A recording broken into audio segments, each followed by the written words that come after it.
তো আমরা হোটেল থেকে নামলাম, খুব সুন্দর ওয়েদার, এখানে কিছু খেলনার জায়গা আছে, এই যে নাওয়ার খেলাধুলা করছে। তো চলেন আমরা একটু রেস্টুরেন্টে যাব, কিছু খাবো। দুপুর হয়ে গেছে, আমাদের ক্ষুধা লাগছে, তো যার জন্য আমরা কিছু খাই। এই যে নাওয়ার খেলাধুলা করছে, জিনিস দেখে ফোনটা বের করলাম। দেখেন এখানে যে ফ্রি ফায়ারের একটা ইভেন্ট চলতেছে।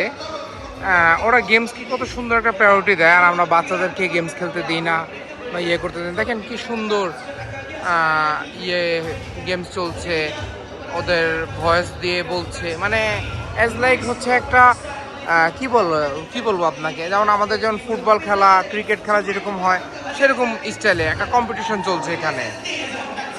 সব অডিয়েন্স বসে আছে, এই যে দেখেন। তো ভালো লাগলো এই বিষয়গুলো। মানে আমার মনে হয় বা আমাদের বাংলাদেশেও এরকম টাইপের ইভেন্ট বা এরকম ফ্রি ফায়ার করা উচিত। আসলে আমি জানি না বাংলাদেশে এরকম ইভেন্ট হয় কি না, আমার ধারণা নাই এই সম্পর্কে। তো যদি না হয়ে থাকে তো এরকম হওয়া উচিত আমার মনে হয়।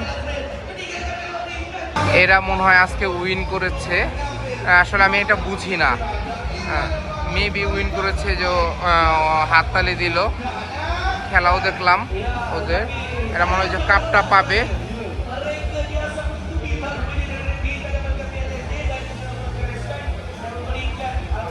যাক, ওরা যদি আমাদের ভিডিও দেখে, ভাষা তো বুঝবে না, আমরা সার্থক।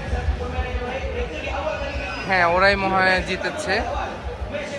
তো যাই, অনেক জোরে খিদা পেয়েছে, একটু যাই খেয়ে আসি। বাইরে খেতে গিয়েছিলাম, খাবারের যে দাম আর এখানে বার্গারগুলোর যে প্রাইস, এটা বলার বাইরে। এই যে রাম্মু নিয়েছে, এটা কি নিলা?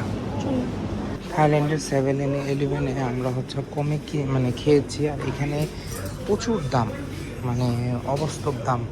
আপনি দেখেন এই বার্গারটা হচ্ছে 5 রিঙ্গিত। 5 রিঙ্গিত হচ্ছে আপনি 3 দিয়ে গুণ দেন, 3 5 15, 150 টাকা। এটা মানা যায়, বাট হালাল। এটা 7, এটা মনে হয় 6 বা 7 এরকম কিছু। তো এগুলো কি মানা যায়? এগুলো দেখেন, এগুলো আরও মোটামুটি দাম একটু বেশি এবার এখানের। তো যাক, সমস্যা নেই, আমরা এই বেলায় খাই, তারপর আমরা দেখব যে অল্টারনেটিভ কী খাওয়া যায়। হ্যাঁ, পানি নিতে আসছি, দেখেন পানি 4 রিঙ্গিত, আর ইয়ে হচ্ছে 4.90, মানে 4 রিঙ্গিত 90 সেন্ট কোক। বলেন, পানির থেকে কোক সস্তা।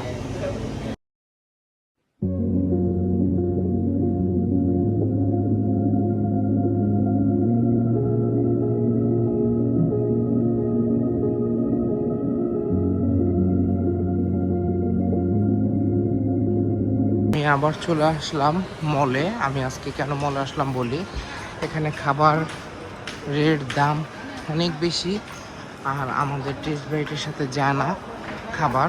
তো যার জন্য হচ্ছে আমরা চিন্তা করেছি যে আমরা এখানে বাজার করবো। এই যে আপনারা যে দেখলেন গেমসের ওটা শেষ, তো আমরা চিন্তা করেছি যে আমরা কিছু বাজার করে তারপরে খাবো।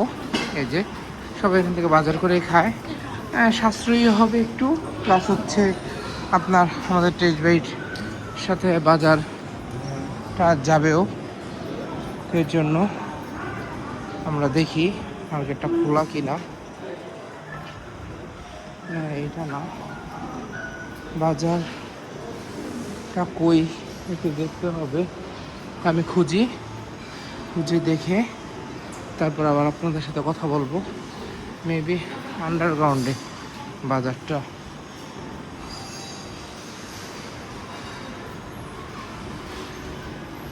আমি দেখি বাজারটা দেখে তারপর আবার আপনাদের সাথে কথা বলবো।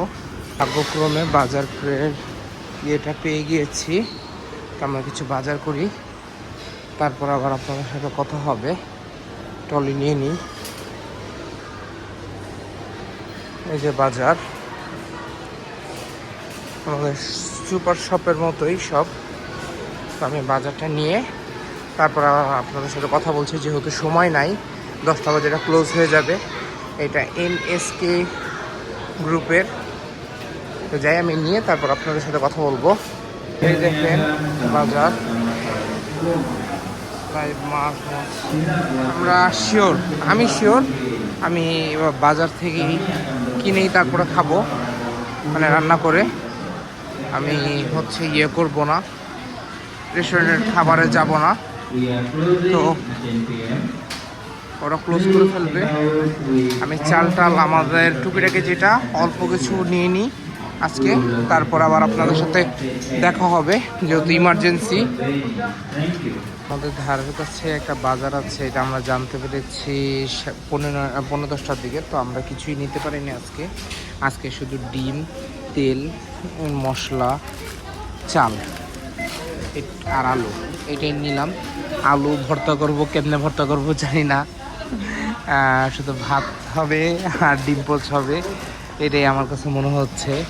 আর তো কোনো অপশন আমি দেখছি না। তারপরে দেখি বাসায় যেয়ে কি করা যায়। কালকে ইনশাল্লাহ আমরা প্রপার বাজার করে কালকে থেকে হচ্ছে সুন্দর মতো খাওয়া দাওয়া করতে পারবো। তো আজকে একটু কষ্ট করে চালাই নিই, ইনশাল্লাহ কালকে আমরা ভালো রান্না বান্না করে খাওয়া দাওয়া করবো। তো এই ছিল আজকে আমাদের মালয়েশিয়ার প্রথম দিন। তো আজকে এখান থেকেই সবার কাছে বিদায় নিচ্ছি। যদি আমরা ভালো মন্দ কিছু রাঁধতে পারি তাহলে আপনাদেরকে দেখাবো, না হলে আর ওপেন করব না ক্যামেরাটা। আজকে এখানেই বিদায় নিচ্ছি। সবাই আমাদের জন্য দোয়া করবেন। আসসালামু আলাইকুম। আমি সবাইকে একটা গল্প বলতে পারবো যে আমি 35 টাকা দিয়ে ব্যাগ ভরে বাজার করলাম। আসলে 35 টাকা না, 35 রিঙ্গিত। তা আমাদের খরচ পড়েছে হচ্ছে যা যা নিলাম সব মিলে 35 রিঙ্গিত 80 সেন্ট। তো যাই, বাসায় যাই। তো আমাদের এখানে আলু আর ডিম সিদ্ধ চলছে, আর এখানে পেঁয়াজ, কাঁচামরিচ। এটা আমি আরেক দোকান থেকে কিনলাম। এই লবণ, আমি লবণ পাইনি দেখে টেস্টিং সল নিয়েছিলাম, তারপরে লবণ পাইছি। আর হচ্ছে আমরা ক্যানোলার সয়াবিন তেলটা নিলাম, সয়াবিন এটা ক্যানোলার তেল। আর আজকে হচ্ছে বাসমতি চালের ভাত, ডিম ভুনা আর হচ্ছে আলু ভর্তা। তো আমরা তৈরি করে তারপর আপনাদের সাথে আবার দেখা করব। তো আপনারা দেখতে পাচ্ছেন যে আমরা যে বাজার করেছিলাম, এখানে ভাত, ডিম ভুনা, আলু ভর্তা এটা আমাদের, এটা নেওয়ার জন্য। তো আজকে আমরা এটাই ডিনার করব। তারপরে কালকে আরও বেশি করে বাজার করে ইনশাল্লাহ আরও বেশি কিছু রান্না করব।